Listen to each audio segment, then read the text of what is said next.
There are two things I can guarantee everyone watching this video has experienced: feeling lonely and wearing clothes. We often hear about how fashion is a form of self-expression, political statement, or a way to conform. But what about fashion's relationship to loneliness? The universal feeling that hits you when you feel like you're missing some form of human connection. I want to talk about 3 films from the 2000s that intersect in their exploration of the dynamic between fashion and loneliness, and the ways I get fashion inspiration from them.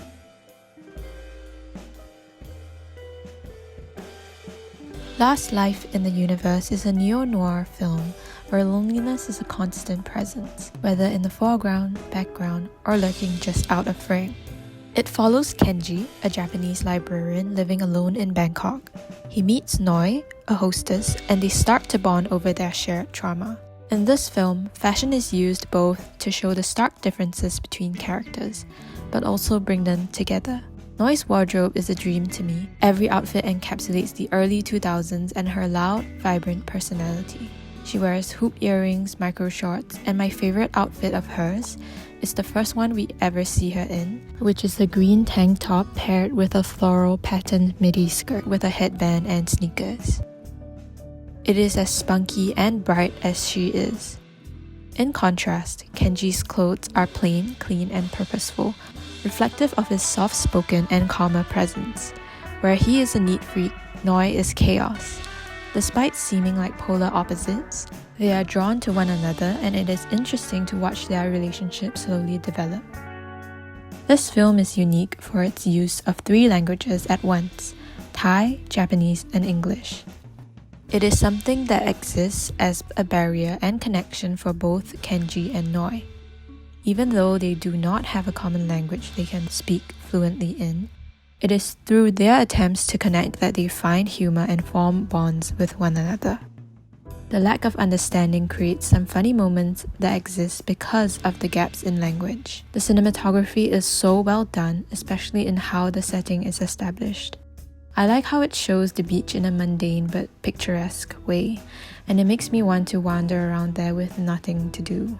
To me, the fashion in Last Life in the Universe speaks to how no matter how different we feel from one another, or how alone we feel, there is some hope for us to find companionship in places we least expect it. The fact that this hope exists, no matter how fleeting, should be enough for us to keep trying. This is papaya salad. It's very good. Try it.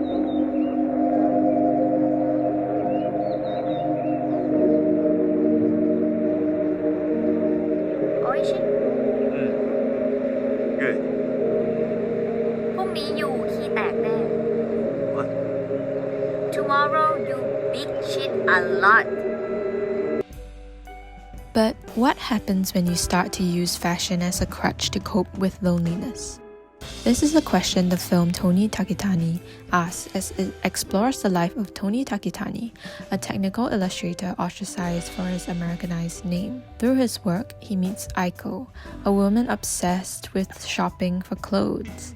They soon get married, and Aiko's shopaholic tendencies start to put a strain on their marriage. Aiko loves fashion, and it is clear from the way she dresses, but the film questions what the line between passion and obsession is. When a love for clothing is rooted in consumerism and turns into addiction, and trying to fill a hole in yourself that you can't fill with clothes. Aiko uses clothes as a coping mechanism for the constant feeling of lack in her life. She has no other hobbies and interests beyond shopping, and it consumes her.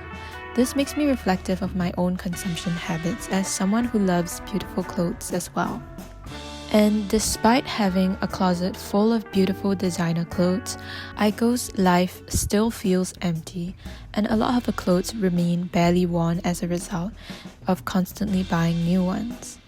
This mirrors how Tony, despite having a beautiful wife, is constantly haunted by the fear of losing her and being alone.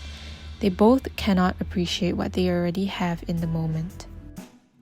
This film was based on a short story by Japanese writer Haruki Murakami, and it feels more like a quiet recounting of Tony Takitani's life than your usual 3-act film.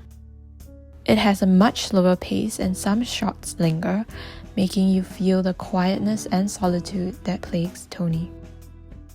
I recommend this film if you feel like you are constantly bored with your own wardrobe, because it might encourage you to take a second look and show more love to the clothes you already own. だからもうお給料のほとんど洋服代に消えちゃいます。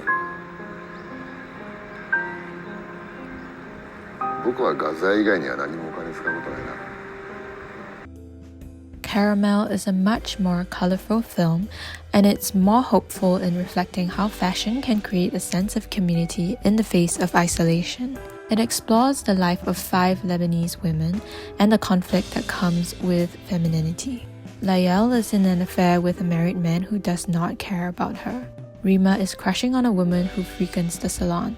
Nisrin is about to be married to a man who does not know that she is not a virgin. Jamal is a middle-aged woman aspiring to be an actress but is afraid of aging. Rose is a seamstress caring for her elder sister Lily, who has dementia. They all work in a beauty salon, which functions as a safe space for the women to bond and be open about what they are struggling with. Though there are moments of loneliness as each character grapples with their own personal issues, isolated by societal pressures and in denial about the problems they are facing, yet their common interest in beauty and fashion creates a place for them to form a community, giving them the strength to confront their fears. I particularly love Layel's style with her fun prints, bright colors, and giant hoop earrings. There is a lot of layering of clothing, and each character has their own distinct style that reflects their personality. What I especially love about the film is that its fashion is not afraid of color, rather it embraces its vibrancy and loudness. متأخر متوجعيني كسخت الساعة اللي خليتكم تمدوا ايدكم علي حدا برد على نسوان شو خوت بتسكري البرداية بعد في حدا ما شافني بهالمنظر؟ ايه بركي بعد حدا ما شايف كريمة انا شو الشفرات ما يكون عرسي وماني عارفة. These 3 films are very different, but what I found interesting about each one is how they depict moments of isolation that are a universally human experience. Depending on the ways it's used, fashion can widen the distance between people or function as a force that brings them together. Thank you for watching this video. I hope you had fun or learned something today. If you did, let me know in the comments, or if you have any other movie recommendations, I would love to add them to my watch list. Bye!